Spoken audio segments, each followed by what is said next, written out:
deux acolytes que je ne présente plus, Anouk, notre secrétaire, et Anne, la trésorière, tout à l'heure. C'était Madame Villa. Qui nous donnera les comptes.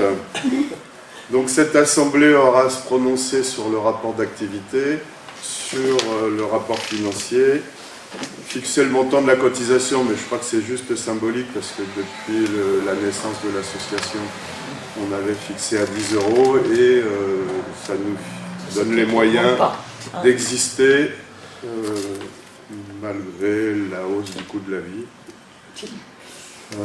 Nous discuterons peut-être dans la discussion du rapport d'activité de la situation locale, voire au-delà. Et nous aurons à procéder au renouvellement du conseil d'administration comme on le fait chaque année. Donc je vais commencer. Donc vous avez eu un avant-goût du rapport d'activité puisque je l'ai envoyé à tous les adhérents. Donc vous avez pu voir, c'est assez succinct. Mais, comme je le soulignais dans ce rapport, l'association Génération Bagnous a poursuivi, comme elle le fait depuis 2008, c'est-à-dire maintenant un peu plus de 10 ans, d'abord sous le mandat de Jean Red, puis sous celui de Jean-Michel Solé, son action au service de la démocratie locale. J'ajouterai au rapport d'activité que c'était plus aisé sous le mandat de Jean Red, dont la personne, sa vulgarité naturelle, comme son action municipale, notamment avec son projet de port pharaonique, nous permettait d'avoir une action un peu plus nourrie, un peu plus forte, puisqu'on a eu jusqu'à 160 adhérents dans l'association. C'est plus difficile avec Jean-Michel Solé, qui n'a pas tout à fait la même personnalité, il est un peu plus rond, un peu plus friand, et puis il n'a pas rencontré d'opposition au sein même de son conseil municipal, donc à plus forte raison à l'extérieur. Génération Bagnous n'a pas d'élu au conseil municipal, souffre de l'ostracisme, je vais un mot un peu fort, mais c'est exactement ce qui se passe avec la minorité municipale, comme elle aime à se faire appeler, qui refuse de partager ses informations et qui a même refusé en son temps, quand elle avait commencé à faire quelque chose sur l'aménagement du front de mer, avait refusé de nous y associer. Malgré cette situation, l'association compte encore 70 adhérents, ce qui est quand même relativement honnête, même si c'est pas beaucoup. Mais on a contenu la baisse de nos adhérents. Preuve qu'il y a encore un certain nombre de bagnolinques ou même de résidents secondaires, parce qu'on a aussi un certain nombre d'adhérents qui apprécient l'information qui est donnée par l'association au travers de nos bulletins. On a fait 2 en 2018. Pas beaucoup, vous me direz, mais c'est toujours ça. Et des informations délivrées maintenant grâce à un blog que nous avons mis en place, que j'ai mis en place avec un de nos adhérents qui n'est pas là aujourd'hui, mais qui m'a beaucoup aidé à sa création et qui permettra, si on l'alimente suffisamment, de nourrir cette information. Il reste à lui donner à ce blog un écho un peu plus large. Est-ce qu'il est beaucoup consulté? Le nombre de personnes qui consultent le blog? Je voulais faire une statistique et puis j'ai complètement zappé la chose. Mais c'est possible. C'est possible de le contrôler parce que je suis administrateur du blog et donc il y a un compteur qui permet de voir et qui permet de voir le nombre de gens qui en sont, comment on appelle ça, abonnés. Ça s'appelle abonnés. Parce que sur le blog, on voit marqué s'abonner, Donc il suffit de mettre son adresse mail, et puis une fois qu'on a mis son adresse mail, on reçoit un message de vérification qui permet de confirmer, et chaque fois qu'il y a un élément nouveau qui apparaît sur le blog, eh bien on a une alerte qui permet d'aller le voir. Et donc ça peut être... C'est intéressant si on met régulièrement de quoi nourrir ce blog. Donc, je souligne que trop peu encore de nos adhérents sont abonnés à cet outil, mais il faudra s'en saisir. Donc maintenant, nous approchons de l'échéance de 2020 des prochaines municipales. Et ça nous invite à réfléchir à la position que l'association ou les membres de l'association peuvent avoir au regard de ces élections. Quelles sont nos options? Et la première question, c'est avons-nous la capacité à présenter une liste, un peu comme il s'était passé en 2013, la réflexion par rapport aux élections de 2014, est-ce que nous avons la capacité de présenter une liste, avec qui, etc. Peut-être que la Constitution va peut-être changer au niveau des élections municipales. Il est possible d'avoir une proportionnelle, au moins c'est peut-être des trucs qu'il peut lâcher, Macron. Enfin. La deuxième option, c'est voulons-nous nous inscrire dans la démarche d'André Mariotti. Vous savez que dès la fin de l'année 2016, André Mariotti, qui est un ancien candidat lui-même, membre du Parti Socialiste, avait initié des réunions pour s'inscrire dans la démarche des prochaines élections municipales. Il a repris une initiative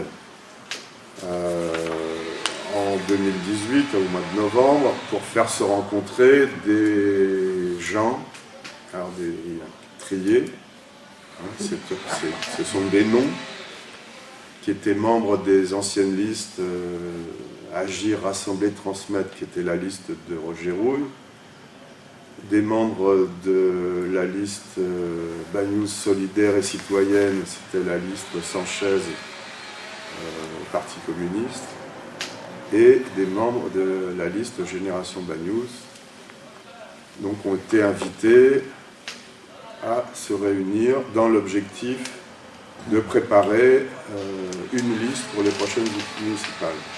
Dans son esprit, il s'agissait d'organiser donc une liste d'opposition avec celles et ceux qui se réclament de gauche, travailler à la rédaction d'un programme municipal dans un premier temps, et sur cette base, désigner une tête de liste. Exactement la même démarche que celle qui avait été mise en place en 2013, dans le but de nous écarter. Bon, là, on était quand même invités. Donc des adhérents de l'association ont été invités. Patrick était de ceux-là, qui lui avait été invité directement, et moi-même, c'était les deux de la liste Génération Bagnouz. On en a discuté d'abord dans un conseil d'administration la veille,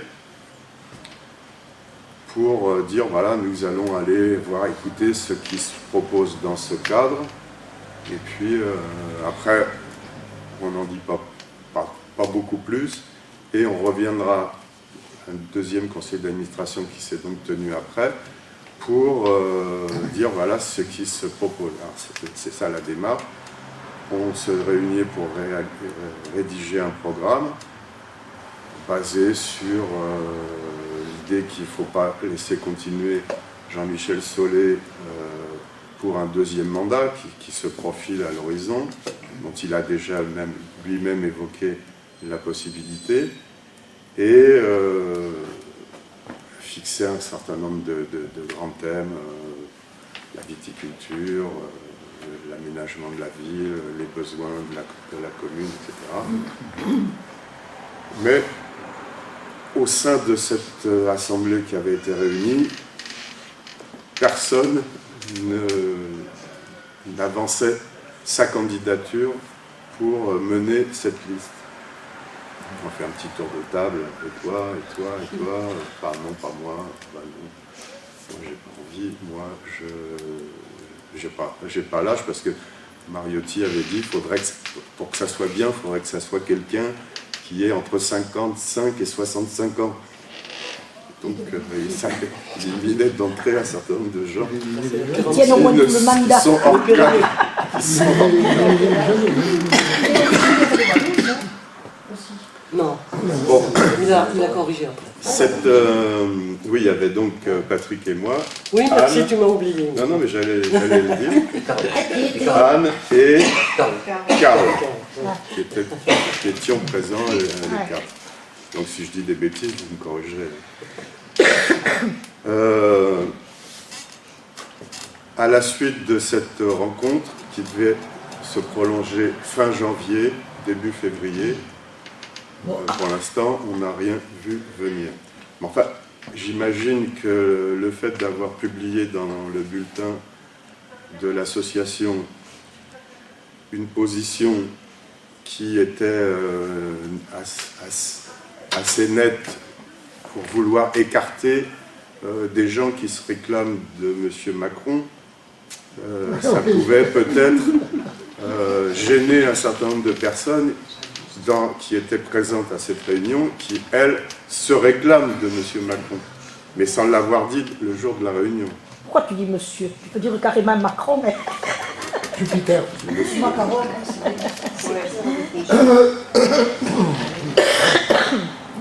Donc, de ce côté-là, on en est là.